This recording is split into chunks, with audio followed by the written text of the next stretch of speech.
Good morning and welcome back to Mobility Matters. I'm your host, Javier Betancourt, Executive Director of the Citizens Independent Transportation Trust, or CITT. We're the quasi-independent agency of Miami-Dade County charged with overseeing your half-penny sales tax for transportation. So as a reminder, that money is used for transportation projects and programs throughout the county. About 80% goes to the county, and another 20% or so is distributed to all of our 34 municipalities for their use in helping their residents and citizens move about their towns. And so one of the concepts that the CITT is trying to engage in is bringing the municipalities and the county closer together, integrating the systems so that we have one interconnected transportation network and not 30 or 40 something different networks kind of working independently of each other. To that end, we commissioned our strategic consultants, who are our guests today, to conduct a study on this topic and offer solutions. So I want to welcome to the show my two guests today. We have Jesús Fuentes with EXP. Thank you for having me today. Thank you for being here. Jesús, remind me, what is your title there? I'm a senior project engineer, and I do bike bed, transit, and multimodal. Yeah. Excellent. Well, thank you for being on the program, Jesús. And then as sub-consultant to EXP, we have Jonathan. Jonathan, I'm sorry, I already forgot the name of your company and your title, please. So, Javier, good to see you this morning. I'm Jonathan Hopkins. I'm the CEO founder of Smart Mobility Associates. We basically help start and run TMAs. Great. And you guys both have many years, not to age you, but many years in the industry. You're experts at this subject matter. So tell us a little bit about your background. You're an engineer, I believe, Jesús? Yes. Okay. I'm an engineer by trade, I guess, but I'm a planer. I call myself a planer. I started... That's why we get along. Yeah. I started my career in the Mobility 2000s. That's when we used to widen Palm Beach County I-95 sections back in the beginning of the millennium. And then 10 years ago, I started doing the bike bed infrastructure that started to come from Washington. And I did the first bike lanes, one of the first bike lanes in Broward County. Cool. And then it was the first complete street designed by FDOT, and then the first roundabout designed by FDOT, and then I did a bunch of mobility projects all over Broward County and also in Palm Beach County. And then... was that working with FDOT or you were a consultant too? No, I was a consultant as well. And then after that, I came to work in-house at the Miami-Dade TPO as an in-house consultant, augmentation of their staff. And I've, been grateful to be there and learn a lot and do a lot of things. But my expertise is mostly about bikes, transit, connections with that, bikes and trains. Multimodal, yeah. So, awesome. Yeah. And Jonathan, tell us about your background. Yeah, so interesting. I'm originally an Army veteran, but Thank you for your service, sir. Appreciate it. I'm here because at 5 years old, I wanted to be a city bus driver for Pierce Transit in Tacoma, Washington. Didn't we all? Right. It's either a train operator, bus driver, or firefighter, I think. Pierce Transit is also everybody's favorite agency. So I wanted to do that. So when I got out of the military, I ended up working at Uber, at Lime. I led Commute Seattle, which is probably the second largest TMA in the country, that had some really audacious And we'll talk stats. about what a TMA is. That's kind of our topic for today, but we'll get there. Go ahead. And so this is, just an exemplary public-private partnership that was able to add 100,000 jobs in downtown through partnership without adding any traffic. Wow. Which is just really stunning. So it sounds literally unbelievable, but it can be done. It can be done. And I also advocated for one of the nation's, the second largest transit measure in the country that raised about $50 billion for sound transit. On the side, that was volunteer work. Since then, I ended up down in Miami, worked for Brightline for a couple of years as their VP of mobility, and then I started my own firm. So I get to do my favorite stuff. We have the honor of working with EXP on some projects. So that's what brings us here. Fantastic. So you already kind of opened the door to it, so we'll go straight into TMA. So Transportation Management Associations. It's a concept that has been around. As you noted, there are many cities throughout the country that have these organizations. We don't currently have any in Miami, but I believe we had one in Miami Beach many years ago. There are some examples I know in the state, such as in Palm Beach, right? Where you manage an existing TMA. So let's start with, so we commissioned the study, right? Given your expertise in these matters, we asked you to look into what are TMAs, how are they structured, what kind of services, project programs Right. do they produce or run? And then, do they make sense here in Miami? And if so, where? So let's start off with, what is a TMA? For those who don't know, which might be most people. You want to take that You know, one? really, like the TMA is kind of like this magic sauce of public-private partnership, Right. And that is the magic. Yeah. That when things get hard, like it pays to work together better, right? And so the TMA really becomes this venue where the public sector and employers and other community partners can come to the table to solve this problem that none of them own entirely. It's kind of like making stone soup, but for reducing congestion. And so this public-private partnership, they can look different in different places, Right. but they're really founded to achieve the priorities of that collected group. Everybody hates congestion, and there's a bunch of different ways to solve that, but when people work together, it'll get solved better, and that's really what it comes down to. So they're literally kind of nonprofit organizations, Yeah. and Yes. generally speaking, or they fall. Sometimes an agency might manage Correct. them, right? And then in their study, what we looked at is what is the best model that could be applied for Miami-Dade County, given the context of Miami-Dade County, which is very different from Broward or Palm Beach. Sure. So we looked at different TMAs throughout the country. Yeah. Some of them are very large. Some of them are very hyper-local. We feel that because of the diversity in Miami-Dade County, we feel that hyper-local TMAs will work better, because that way you can have a much better outcome as a result of the goals that you set as a TMA, and then you can have results, and then people can continue working on towards reducing congestion. So we looked at different areas throughout the county, and then we look at specific locations where this will make sense. No, all locations will make sense, of course, but we have some specific dynamics that makes it a fruitful territory for a TMA when you have those specific partnerships aligned from all different parts of walks and talks. You have nonprofits, you have government agencies, you have developers like they have it in West Palm, or you have government agencies, whether it is the county, a municipality, or could be even FDOT. So we currently have a TMA in South Florida at a more broad regional level, which is the South Florida Commuter Services. That is a program that is being handled by FDOT. And Shout out to Jeremy Mullins. Yes. Yeah. Hi, Jeremy. Yeah, hi Jeremy. But they handle a lot of the commuter throughout South Florida, from Right. Palm Beach all the way. I think even further than Palm Beach, all the way 7 down, counties. to Miami. So when you have such a large area, it makes it difficult Sure. to. So we think that having a hyper-local approach is much more fruitful than a much better And picture. there's really good models for this. Yeah. Like Georgia Commute Solutions is the same as South Florida Commuter Services in many ways, and then they have about 5 TMAs in the Atlanta area. They complement one they another. complement. It's not like Exactly. we're duplicating. One Right. does like stuff that makes sense at a broad scale, which is like helping with van pool, Right. and some carpooling things and distribution of certain benefits.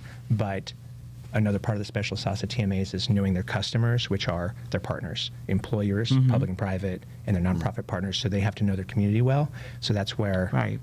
duplicating what the Denver area does, the Atlanta area does, what the Boston area does, and I guess Minneapolis also does this, where you have some regional support that does the things that make sense at a broad level, and then at the local level you have folks working usually in conjunction with a business district, Right. like a DDA here or a chamber.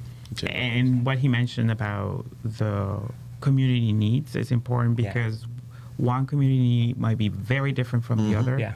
And we can give it like the downtown area, the needs of downtown and the TMAs might be completely different from Coral Gables or South Miami or South Dade, for example, Yeah. now that they have a new Metro Express service. So it is very different, and using the local context is extremely important when you're establishing these TMAs, Right. because you don't want to have it doesn't work like copy and pasting from one place to another.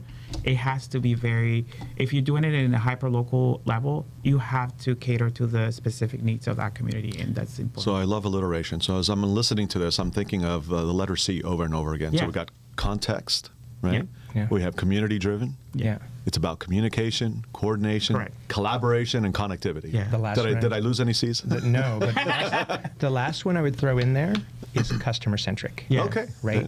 And so a lot of areas like agencies... You have got to- 2 C's in there, by the way. Right? Customer-centric. I I'm love all it. here to support your mission here, right? And agencies have to focus on running buses and trains, Yeah. and that's at the heart their special sauce, their special skill, right? And if almost anywhere in the country, if you're a customer trying to navigate and you're going across city lines or county lines, you end up potentially interfacing with anywhere from 2 to Right. 8 agencies. Maybe not Right. 8 here, it's more like 4 sometimes. Mm-hmm. And there's nobody that really kind of brings those all to you. But employers can retain employees longer. They can Right. recruit people better if it's easier to get to work. Sure. And so the TMAs end up being the help to the employers, and through the employers to the employees. Correct. And so it's like this great, like just community service to bring our multi-agency, transportation service and make it feel like it's just one delivered specifically for you. And that's usually a gap that if you're in a small county with no traffic, people don't have to worry about. Right. Like where there's 2 or 3 more people riding the bus doesn't make a lot of difference to traffic. But as we've seen, we're like the 6th, but according to INREX, like the 6th worst congestion in the country based on like lost productivity. We're the 11th or 12th worst in the world due to the cost of lost productivity. And it's because we're popular. And we're a victim of our own success, Right. right? Correct. And as we've gotten more complex, we have to Yeah. look to more complex mechanisms, Yep. to solve our problems Yeah. collectively. Yeah. I got collective in there. we're going to have a long list for you. That's the customer part is super important because as a transit user, because I use transit and I come from Broward, Yeah. I live in Broward, but I come all the way down, take Tri-Rail, Metro Rail, and so on, and then having the ability to navigate all those different services in a pretty smooth way is Right. extremely important. And I'm a transit rider by choice, not by necessity. So the idea is not only to service those that they need transit to get to work or school or shop or whatever, but also make transit as a competitive option. Or if you make it competitive, if you make it appealing, if you make it because we want people to have the freedom to move the way they feel that they need to move. Yeah. But if you make a specific type of mode competitive, they will choose that on their own, and Love. that's the whole idea about this. It's like with bicycles. I mean, I'm coming back to my bicycle hat. I constantly deal with bikelash. I like to use that word. Bikelash, I haven't heard that. It's for folks who think that bicycles are not, a meaningful way of moving around. Right. So you have to make that mode specifically useful.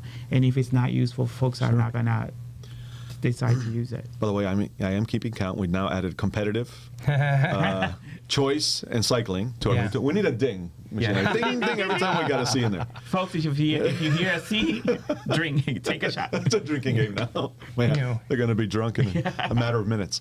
Now, Jonathan, you have practical experience in Yeah. actually running a TMA. Right. I think you worked at one in Seattle. As the executive director in Commute Seattle, okay. and now, And now Palm Beach. Tell us about those specific TMAs, what they did, and some of the results. Yeah, so I'm trying to think of which one we should start with first. So maybe we'll start with Commute Seattle. Seattle, like us in South Florida, was under a lot of pressure of growth. Amazon added 50,000 jobs to one downtown in America over less than a decade.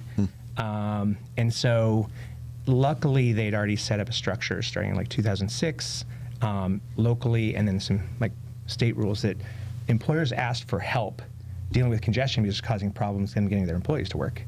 And that's the thing about TMAs. This is about hard numbers that really matter, like to the bottom line of companies, and just kind of the recruitment and retention of the best people. So in Washington State, there was kind of like a mandate that big employers should work together with the government, just like inform their employees about different ways to get to work. And so this work in Seattle was, Jesus ride bikes and rides transit out of principle, but he's a choice rider. This is all about getting choice riders. And those choice riders oftentimes have nice jobs in a dense area. And so the way to reach those people easiest is through their employer. Right. And I think of TMAs as like you're an apple picker in an orchard, right? And you start with the biggest tree, right? And you go shake it. Downtown Miami, it's probably government. The low-hanging fruit. And then a couple big law firms, Right. some real estate ventures, and you go shake that tree, get as many apples off of it, and put them on a bus or get them to bike or walk, and then go to the next one. But a big piece of this is just showing them how they can, and then a lot of times employers start to find out that giving somebody a bus pass is way cheaper than giving them free parking Right. all the time. So in Seattle, that And they could do a works. little work As a on benefit, the right end. right? As a benefit, benefit sure. of the part of the Right. Sure. And like I stepped into that job and there'd been 20 years of history of this. So, it had already been created, right? But the outcome was that 100,000 jobs were added to downtown Seattle and only 6,000 cars. So 93% of the job growth didn't add to congestion, to peak hour congestion. By There's- choice. Yeah. It's not and- like people were forced out of their cars, right? No. I mean, people will choose, like tech companies like Amazon and Microsoft offer free bus passes, right? And people will choose not to go to certain companies because they don't offer the benefit. Right. Yeah. And so part of that was the agencies having a beneficial product that if the employers are involved, they got, and if they involved all their employees, then they got this really beneficial discount. So we don't have like that long history of those programs that currently exist here. So then starting a TMA in Palm Beach County is pretty interesting. But we started out with voluntary companies to be involved in an initiative that South Florida Community Services, So, for example, who are some of those companies like that involved? Aramark, Kimley Horn, believe Related Aramark Group at is a Palm big- Beach Atlantic, Related Ross, Good Samaritan Hospital. And so we had this pilot program with them and provided just 3 months of free transit and bike share access and free van pool. And then kind of the instruction how to do it. So we'd go to the employers and fit it within their culture of like, these are benefits for you. One of the most stunning things when I said it comes down, like it hits people on real important, like real hard numbers. Aramark found that their absences and people coming late to work went down 26%. Well, we had this pilot program. It didn't cost them anything to run this for 3 months. And then they found like their absences went down by 26% year over year, 19% quarter over quarter. And so they have like their national team comes and checks numbers and audits sometimes. And they're like, how did you not lose anybody? Because people get fired if they miss 7 days of work. How did you not lose anybody during this past quarter? And they said, well, it seems like we had this program and people, when their ride fell through, they had a backup or they just switched and started taking the bus or whatever. And it's more reliable because some people have their car break down. Like, and so this helps with employers because it cost them $2,500 every time they had to get a new employee. And so as soon as the program ended, they lost 7 people. And so that shows how recruitment retention and bottom line numbers, it really matters. And it also matters to employees. We have one of the highest, like South Florida is the highest cost of transportation plus housing together as a share of our income in the country. Yep. And so if you can help somebody go from 3 cars to 2 or 2 cars to 1 or 1 to 0, that's like nearly a 20% pay raise. Right. And, Which they can then put towards housing and or I ask something, people, like, that's raise your not hand if you affordable. don't want a 20% pay in my raise. case, in my household, Yeah. my wife and I only have 1 car. I don't have a car, so I take transit everywhere I go. Sure. and Save a ton of money. And because my house is equidistant from Brightline and Tri-Rail, if I'm urgently wanting to go somewhere, I take Brightline, but if I can, just relax, I take Tri-Rail. So it's about making it competitive for folks, making it the option. And listen, people like to focus on the shiny things. I've said this a lot in previous shows. And shiny things, cost a lot of money. And particularly, and when you have a lot of money, sure, throw money at a big project, build out $1 billion transit line. Take a lot of time. That's great, and take a lot of time. And those still need to be done. Yeah. But in the meantime, it's much more cost effective, particularly in lean times, to focus on getting people to use what you already have. Correct. Right? It's there for the taking. Let's make it attractive. Let's encourage people to use it. Let's promote it. Right? These things cost very little and have a huge return on investment. Yeah. And yet, for some reason, we don't focus enough on that. We focus, we spent a ton of money on these big projects and not enough on the small things. And I feel that TMAs can also help with the cultural acceptance of transit. Right. Move that stigma. Because as my parents, they're boomers, and they were raised that you have to have a car to be successful. I don't know if your parents were told you that you had to have a car. When I told my mother that I was getting rid of my car, she was like, "Oh my God, what I do? What did I do wrong with? What did I do wrong with as a mother? I failed." So it's about changing the conversation, because a lot of, especially here, not so much up north, when you like in cities like Boston or like New York or Philadelphia, where you have transit is more acceptable. Sure.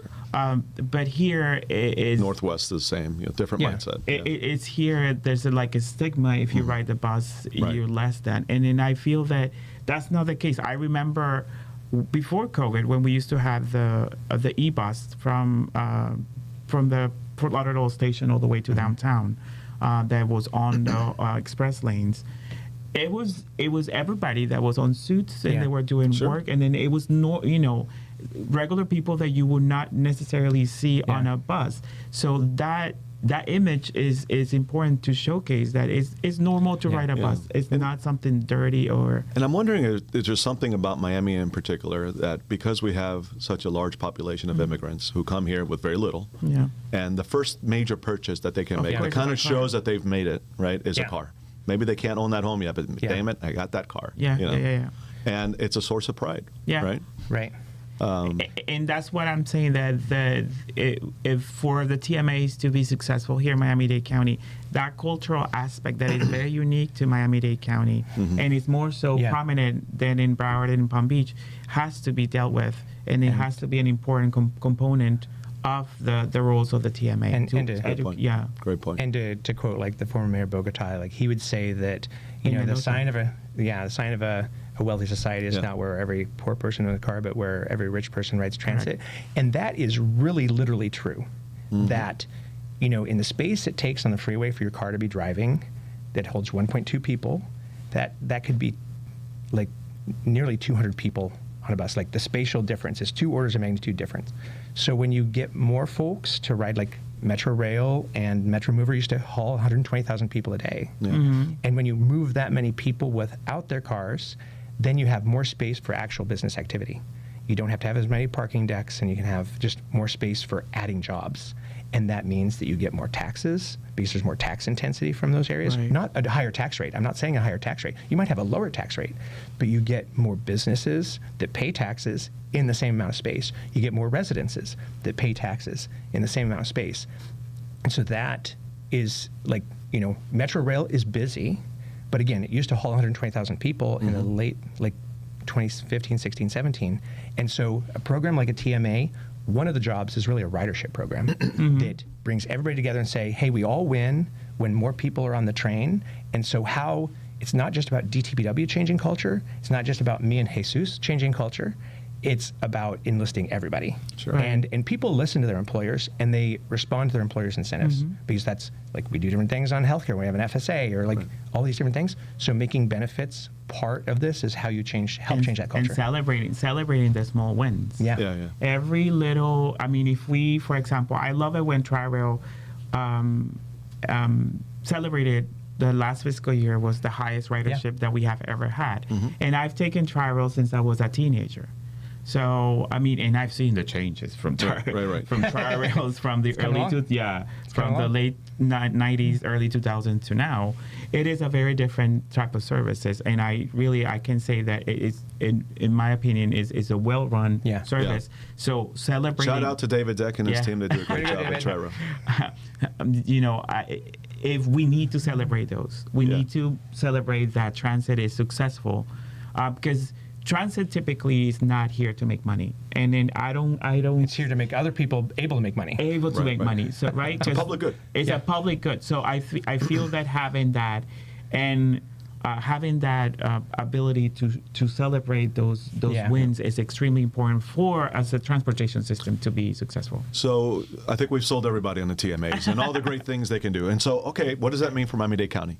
We then looked at what are some specific areas, cities, neighborhoods, combinations, where these might make sense. So, what are, let's go with like the top 3 or 5. Like, where we think that these things can make sense, and some areas where people have already expressed interest in pursuing one. And I think that's a really important point. Like, there's the math of where is it dense enough and where there are enough services where it could be, kind of like objectively feasible.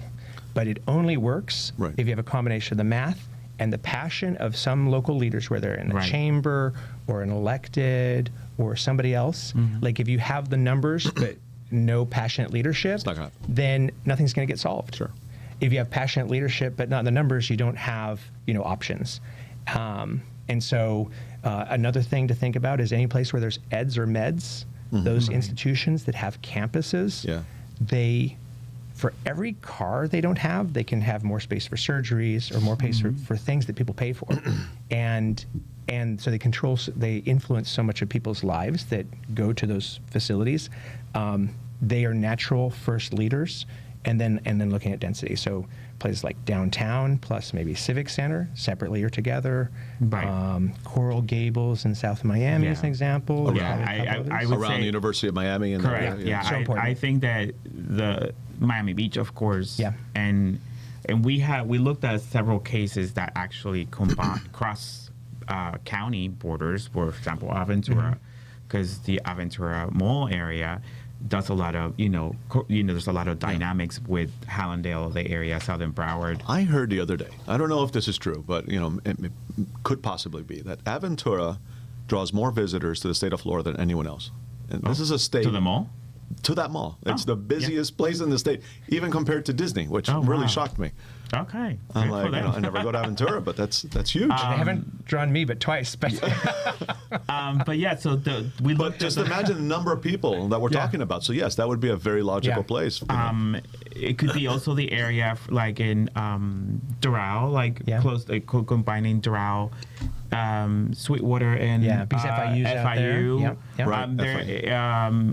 There's also other options like in South Dade. Now that we have the BRT again, I was able to ride it on Tuesday for a site visit. I went on the bus to do site visits. You have Miami-Dade College Homestead campus. You have the Falls. You have several kind of major employment hubs. And for South Dade, that is an area that is growing exponentially. It's the fastest growing area. In Miami-Dade County.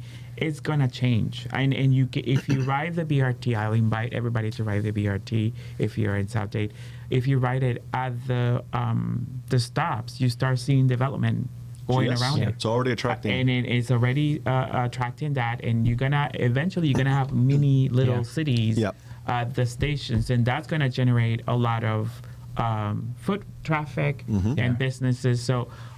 Having the possibility to attract more folks to use the transit and create those little cities, and that will be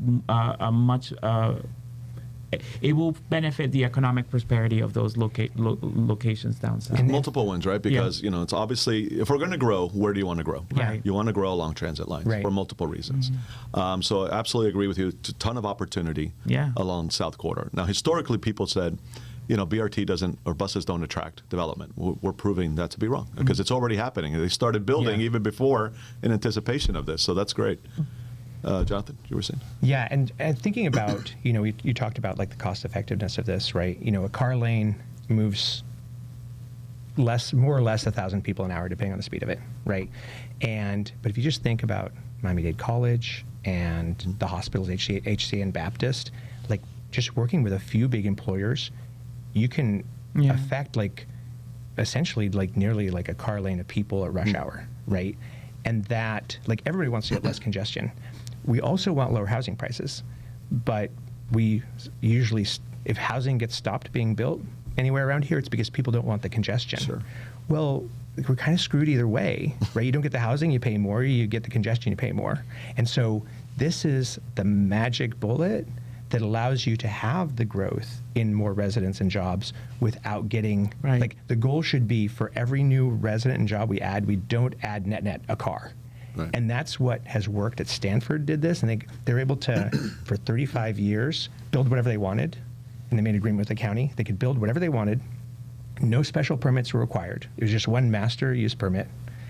as long as peak hour traffic didn't go up. And they managed it. There's places around Boston that have done the same thing.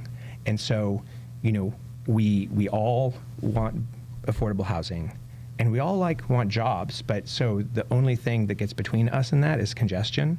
And so this is the way to make more housing and more jobs possible. And I think that congestion, because we all suffer from it. And at the transportation forum yesterday, that was mentioned that whether you're Black, Chinese, Puerto Rican, whatever, we all suffer from traffic congestion at one point. It's a common denominator. It's a common denominator, yeah. It's everybody's favorite thing. But we consume it so much. Sure, it's everybody's favorite thing. We all love being stuck in traffic. We must be, because we keep doing it to ourselves. Right? But I feel that there's got to be the way to sell it to people, and especially in these times, is to link it with economic prosperity. Yeah. I feel that for the naysayers, we have a lot of NIMBYs, or whatever you want to call it, non-believers. I feel that they're an opportunity to be converted. I feel that the TMAs are coalition building. Perhaps you agree with me. Coalition. Ding. So converted. Whether they are supportive or not, I feel that their voices need to be heard nonetheless. Absolutely. So I feel that having that evaluation, and we don't do this often. We do a lot of evaluation about productivity with congestion and how that affects economically productivity and businesses. We don't do that with other modes. We don't do so now we added a bike lane here. Is your revenue as a business went up and down after the addition of this new type of mode? Because a lot of backlash that we get is because they want, where are they going to park? Yeah. What are you doing with my parking? Right. Don't mess with my parking. I'm not gonna have customers because I don't have anywhere to park. So having that metrics to convince others that are not so in tune with that is important. I think of it just a little bit different in that, like in Seattle, we would talk about, you get more riders on the bus, and choice riders that have influence and they talk to their electeds and different things like that, and then they expect service to get better, infrastructure to get better, and that causes more people to ride. But really, I think the best, we're dealing with all sorts of different organizations here. The best way is to just build literacy of how to use this thing and use incentives to get some people on it. And that can maybe encourage us to make the hard numbers work. So a lot of reasons why people won't ride the bus is it takes twice as long. In many cases, not on the BRT corridor. Right? But if we can build enough of a clamoring of people that are going to ride that thing together, it can give us opportunities to have a bus lane that causes the bus to go faster than the congestion. When you do that, that's how you actually get choice rights. We can convince a few people on principled ways, or it can be, you can work while you're on the bus or while you're on the train. You don't have to be, you're not kind of white knuckled when you ride. YouTubing it, Right. And so everybody has a different kind of measure of that. Right. But so building the literacy, we have a bunch of people in Palm Beach County. They're like, oh, I've never ridden the bus before, and it's been transformative for them. But now we need to keep on making the service better, like we have done on the South Corridor, so that it will work for the folks that need the hard numbers to work. No, I need it to go in the same amount of time. Right. And that's what really has the biggest impact. So we have thousands of people watching this podcast, of course. Millions. And some of them might be interested in this, right? So if I'm a city official, if I'm a Chamber of Commerce member, if I'm one of these institutions, and you've piqued my interest, what's your advice on next steps? What should I do? In order to continue to explore TMA I think get a group together. The approach that, for example, we have some municipalities that we already have talked to, and we have several meetings already. That is the right approach. First, let's get together. Let's see what's the common ground between us to be more efficient and effective to provide those services that perhaps there are gaps, and we can cover those gaps. And by looking at that, for example, we provide municipal transit, and we can be able to expand it to your other municipality right next to us.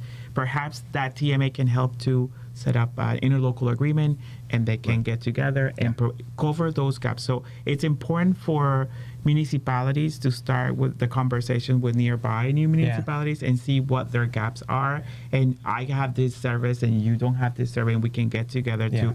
Because ultimately, we're not isolated. We're, we all a happy family, Miami-Dade County family. So we have to work together to make sure that everything works. And our citizens and our residents and our visitors are not, contained within those to one- municipal yeah, boundaries, exactly. right? I live here, I work there, I study there, I shop here. Correct. So having that conversation is not hard. So in West Palm Beach, where we started WPBGO, the West Palm Beach Mobility Coalition, it was like late 2022, early 2023. I think the biggest differentiator along the lines of what you said is that was started because a head of the DDA, somebody from Related Ross, and somebody from the chamber thought it was a good idea. And, government's job is to come up with good ideas, but what will set it apart is when you have visionary leaders that are cross-sector. Yeah. And if it's just government that's leading the charge, then it becomes just another, it's another government agency, and you lose some of the special sauce. I'm not saying it's not useful, but it's really key to find a major employer or a chamber or a DDA or something that shows a champion, and ideally champions from a couple different sectors, because that is the definition of the special sauce that makes this possible. Because there's not a lot of places where we bring government and the private sector and where they get behind all the oars together. Right. And this sort of option is exactly that. And like in West Palm Beach, we meet monthly with all the stakeholders that fund the organization, public and private, includes all of our transit and transportation departments and agencies, city and county, and a bunch of private sector folks. And like the first time we met, it was going to be 60 minutes every other month because it's a small city in West Palm Beach. And folks said we need to meet more often, it needs to be longer, which nobody ever says that. But it was the engagement that they were hungry for to solve problems together, problems that we see every single day, and all fighting from our corners wasn't getting solved. And 2.5 years later, they're still doing the same thing. So that's been really kind of like just stunning to see. And you can see that they're hungry for it. We're not making them show up. And one other thing that I think would be helpful, and it's kind of the role we're playing, is a facilitator, right? And so we're not necessarily providing the service, or we're not, one of these stakeholders per se, but we think it's a good idea, and we're happy to bring and convene people together. So if you're out there and you're interested in exploring a TMA for your community, reach out to our organization, CITT, and we'll be happy to have a conversation and to get some of you together to see if it's something that makes sense and that we want to explore. It may not be, right? This isn't for everyone, as you said, but we do believe there's plenty of opportunity out there. It provides an enormous ROI. We didn't talk about how much it costs to set up one of these TMAs, but it's negligible practically. You have different levels, and depending of the type of involvement that you want to establish, but it depends. We're talking about a few $100,000 at most, right? I mean, this is really not a lot of money. And in the first year, way less. Just to get and because there are so many partners, right? Everyone just has to put in a little, and it adds up. So great. If people want to learn more about EXP and smart cities. Smart Cities. Did I get this? Smart Mobility Associates. I know I got it wrong. Where should they go?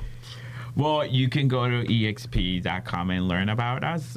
We are a 4,000 employee company. Wow. So we do everything from mining to transportation. So whatever you need, we're here. We're here. We just learned some new things today. I didn't know that. So if you need me, I mean, if you need anything with regards to either TMAs or bicycles or Vision Zero, which is my other passion. So important. We'll have you guys back on the show for those other topics. Of course. Then for me, if we've set up a TMA in West Palm Beach called WPBGO. So the easiest email address to remember is just go@wpbgo.com. And my team can answer that, so you can find out anything about how we did what we did. It's been successful so far, and it's helped be an inspiration for this work down here through great partnership with so many good people working on this. Yes. And I would also encourage you to visit our website, miamidade.gov/CITT, where you will find the TMA study and recommendations produced by these gentlemen and their team. So Guys, we're out of time. I want to thank you for being on here. When's the sequel? This is a long time. When's the sequel? What are you Yes. doing tomorrow? I'm on a roll, man. Thank you. Thank you for everything you do in trying to improve our community. You're really making a difference. We appreciate So are you. it. Thank you. Thank you. Folks, thank you for tuning in. That is all the time we have here on this segment of Mobility Matters, but you can find us here every other Thursday from 9:30 to 10:30. We have a great list of guests in the near future, so make sure to tune in. I want to thank our partners in this endeavor, Miami's Community News, for producing the program in this lovely studio space. And yeah, that's it. So we'll see you next time. And in the meantime, keep moving, Miami.